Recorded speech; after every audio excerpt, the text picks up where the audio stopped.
Welcome back to Behind the Counter Pharmacy and Beyond, the podcast where real stories meet real business lessons. I'm your host, Solomon Abuede. Here's a question for you. Have you ever wondered if there's more to pharmacy than just dispensing NHS prescriptions? What if I told you that one of the biggest game changers in our business wasn't about chasing NHS script volumes? It was when we flipped the script and started offering private services, building income we could actually own, grow, and control. That's exactly what I'm talking about today. In this episode, I'm sharing how we turned private services from a nice to have into one of the biggest drivers of our business success. If you missed the last episode, make sure you check it out. In that episode, I discussed something that most business owners find challenging: letting go. I shared how learning to delegate, even though it was painful at first, helped us step back, see the bigger picture, and ultimately grow the business. If you haven't listened yet, go back and give it a listen, because learning to trust your team might just be the smartest decision you'll ever make. And if you're enjoying the podcast, don't forget to hit follow or subscribe depending on where you're listening, so you'll never miss a new episode. I'd also love to hear your feedback. What are you enjoying and what do you think I could improve on? Your input really matters, and I really appreciate every single listener for being here. Thank you. When we first opened Midway Pharmacy, it was all NHS. We're dispensing prescriptions, providing essential services, and selling a few over the counter products. We turned up to work every day, did what felt like the basics, and went home. Customers would come in, pick up their prescriptions, maybe grab some items over the counter, and off they went. But it started to feel like we were just ticking boxes. Don't get me wrong, it kept the lights on. But as the business matured, we began to notice something. The margins were tightening, reimbursements were dropping, costs were rising, cost of drugs, wages, rent, and the workload just kept increasing. About 95% of our income came from the NHS. And as great as that is, the problem with that setup is that the payment was typically late. It landed about 3 months after the service was provided. For context, that's 2 months after paying suppliers and 3 months after paying staff wages and bills. And here was the strange part: we couldn't control it. The contract for pharmacies is negotiated at a national level, and we just got whatever had been agreed, and that was that. Things were getting tighter, and they were getting tighter really quickly. And we realized we needed a new revenue stream, something we could control, something that put us back in the driving seat. This shift in mindset coincided perfectly with something I talked about in the last episode: letting go. At this point, I'd stepped out of the day-to-day running of the business for the first time, and I had the mental space to start thinking about the business and not just being in the business. And that was crucial. We asked ourselves a key question: how can we generate income that isn't tied to the NHS? We knew private services were out there: travel vaccinations, earwax removal, health checks, and things like that, but we hadn't explored them at all. And to be honest, there was hesitation about rolling them out. I'd convinced myself that customers wouldn't part with their hard-earned cash for private services. After all, everyone was used to getting services for free on the NHS. I know a lot of independent pharmacy owners who share this same belief, or at the very least at the time. And when you think about it, it makes sense. Today, when we think about private services, they've become more and more popular, and we're all getting used to them, with pharmacies doing a lot more. However, this was about 8 years ago when we first began to consider this. At the time, what we decided to start doing was short of revolutionary, certainly within the independent pharmacy space. Eventually, we took the leap. We decided to give it a go. Most people would have started small, but we didn't do that. We went in deep. First, we upgraded our website. At the time, it was just basic information only. We revamped it to include a few private services. To be honest, nothing fancy initially, just enough to show customers we offered something different. We picked travel health services as the first service to roll out, not just because they were popular, but because they solved real problems. Think about it. People spend thousands of pounds on flights and hotels to go away on holiday. So spending a few £100s to protect their health while they were away on holiday made sense. Here's how we approached it. The first thing we did was market research. We looked at the competitors and what they were charging, what customers were searching for locally, and which services had all year round demand. Secondly, we looked at training and PGDs. We invested in proper training and bought patient group directions. At first, paying per pharmacist, but now we're exploring writing our own. More on that in a future episode. Then we looked at the pricing strategy.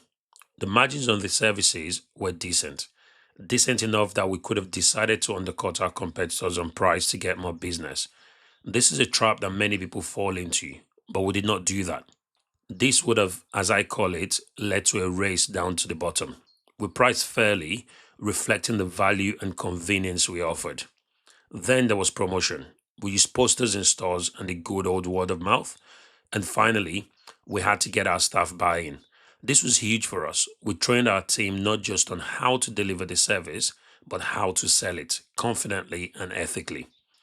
We started getting calls. Interest grew slowly but surely.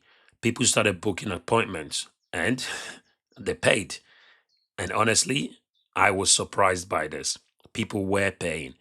That's when I realized that people don't mind paying, they just want value. As time went on, the difference was night and day. Suddenly, we weren't just waiting for NHS payments. Our travel clinic became one of the top performing services, and revenue and profits grew. The earwax removal service was not far behind, and we saw something beautiful, cash flow that we could control. We weren't just serving, we were building sustainability. The more services we delivered, the more customers gave us ideas for new ones. They would typically come in and say, my GP is not offering this service, or do you offer this service? And one after the other, we started expanding our portfolio of private services. A few months later, we upgraded the website again, this time adding an online booking portal. Thanks to a good friend of mine and a lot of late nights tweaking SEO, page titles, service names, our website went from basic to professional.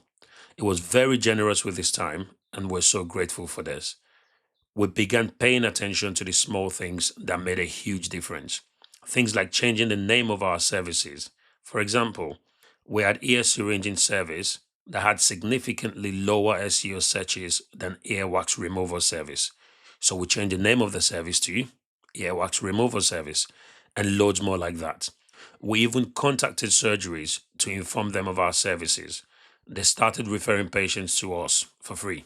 These were services they didn't have the capacity to offer anyway. I'll never forget one of the first patients who found us through the website.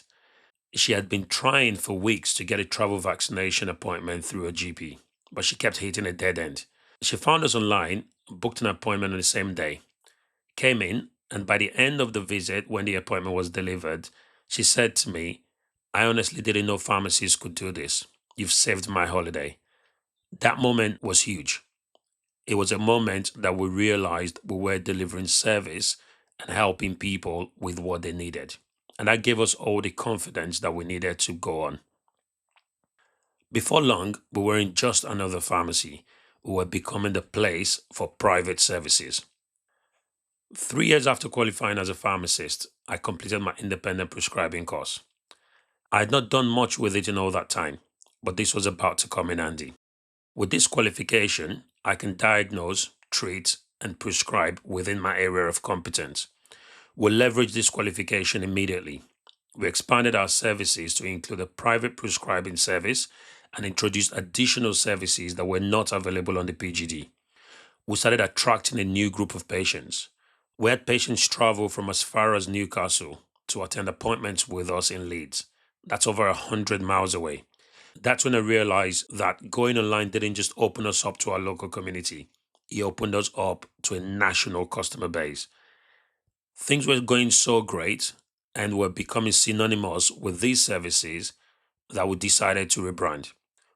We rebranded as Midway Pharmacy and Travel Clinic. We had a new logo, a new website, online ads started, and the business exploded. This growth didn't just benefit the bottom line. Our staff were empowered. They found purpose beyond just dispensing medications. They were trained to deliver services. Customers noticed, job seekers noticed. Midway became the place where people wanted to come to and work for. And this was great to see. Word started spreading within the community, and we even had people reaching out via some of our employees asking if there was vacancy and they wanted to work within Midway Pharmacy. It wasn't all rosy. Delivering private services properly took a huge amount of work. There was the setting up clinical governance, ensuring regulatory compliance, and building processes and systems. And because we had an online presence, we're now in the public eye and we had to be squeaky clean. We also had copycats, people who tried to replicate what we were doing without understanding the groundwork. And we had people that would go to our website and just copy our services and make the websites try to look like ours. What they didn't realize was how much work was going on in the background. From the idea of starting private services to the full setup, it took us around 5 years. Yes, 5 years. And even today, we're still tweaking it and we're still improving our service offering. Despite all our growth, we realized we were missing a group of people, the elderly customers who weren't comfortable booking online. So, what did we do? We set up a customer care team to handle telephone bookings. I was on this for the first few months, taking calls myself to understand the needs of that particular department. And over time, I handed it back off to relevant team members. And this was great. It became invaluable later, especially when we started booking patients in for remote NMS calls. This taught us something important. Growth is about listening and adapting. If you're in the pharmacy right now and feeling like your income is out of your hands, which to be fair is what a lot of pharmacy contractors are feeling at the minute with the squeeze on the pharmacy contract and the NHS cuts, here are 6 things I'd do if I was to start private services from scratch. One, I'd pick the services that solve real pain points. Start with what people need, not what sounds fancy or what you would like to roll out. Two, don't underprice or overcomplicate. Simplicity sells. Confidence comes from clarity. Three, make it easy to book. In this day and age, online booking systems is a must. Clear in-store signage would help, and trained staff go a long way. Four, create packages or bundles. For example, offer a travel health bundle that includes multiple vaccines and anti-malarials. We do not currently offer this, but this is something I would recommend. Five, don't wait for the NHS to save your business because it wouldn't. Create income streams you can control. Private services are great for cash flow. You have to wait 3 months for NHS to pay, but for private services, your money is more or less instant if the patient pays by cash and within 2 days max if it's card payment. This is a game changer. And finally, track results. Every service needs its own mini profit and loss. If it's not making money, tweak it or replace it. It really is that simple. For us, we track the operating profits for each service after taking into account the time spent by the pharmacist or the dispenser to deliver the service. Doing this really does make a huge difference, and you will be surprised that most services that you thought were profitable are actually not if you apply this logic. Looking back, I realized the biggest thing that held me back at the start was fear. Fear that customers wouldn't value what we offered if it wasn't free under the NHS. I remember doubting whether anyone would ever pay, doubting whether it would be worth the work. But the first time a customer came in, booked a service, paid without hesitation, and genuinely thanked us for it, it completely changed my mindset. If I could talk to my younger self back then, I'd say stop doubting, start building, and start sooner. Private services didn't just bring in money, they brought pride back into our team, into our business, and they gave us a future we could control. And if you're sitting there thinking about whether it's worth the risk, trust me, it is. Now, before we wrap up today's episode, I want to get a little more personal with you because, yes, the tactics I've described and the tips are important, but honestly, it was the mindset shift, the emotional journey that made all the difference for me. And I want to share a quick story about what I wish I'd known when we first started offering private services. One patient I'll never forget was a gentleman who came in for an earwax removal service. He came with his daughter who said he hadn't been able to hear properly for months and he couldn't get an appointment with his GP. In 30 minutes, we removed the blockage in the ear and his face lit up. He came out to the consultation room, and when his daughter spoke to him, he answered, and they both gave each other a hug, with tears rolling down their faces. The daughter then expanded and said for months they'd been communicating by writing, and her dad could hardly hear anything. Moments like that showed me private services weren't just about money, they were about real impact on real people. And honestly, that emotional connection with our patients made the work even more meaningful for the whole team. Looking back now, there are definitely a few things I would do differently if I had to start private services from scratch. First, I would have done it sooner. We waited too long because of self-doubt, assuming patients wouldn't pay.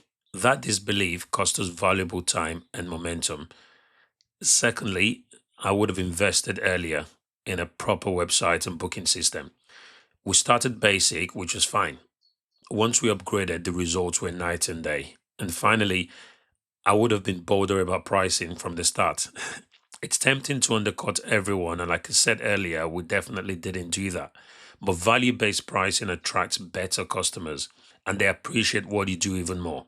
We currently charge more than some of our competitors for some of the services we offer, but we do deliver the value with more availability, quicker appointment times, and so on.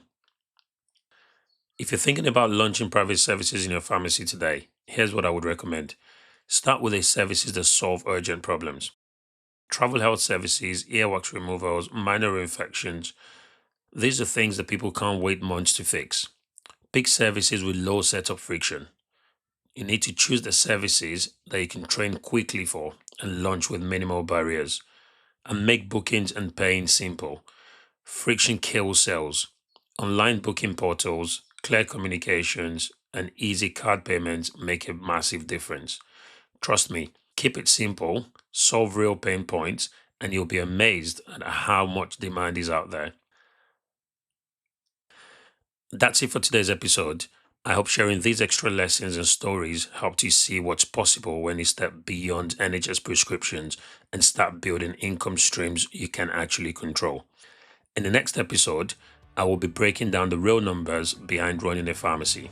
We'll talk about profit versus cash flow, hidden costs, and what I really wish someone had told me about managing the money side of things. What you need to know to make sure you're not just busy, but actually profitable. It's called the pharmacy numbers game, understanding profit and cash flow, and you don't want to miss it. As always, if you enjoyed this episode, make sure to follow, subscribe, like, and share, or save it to listen again later. And don't forget to connect with me on social media at _BTC podcast. And remember, the best prescription for success is resilience. Thank you for listening.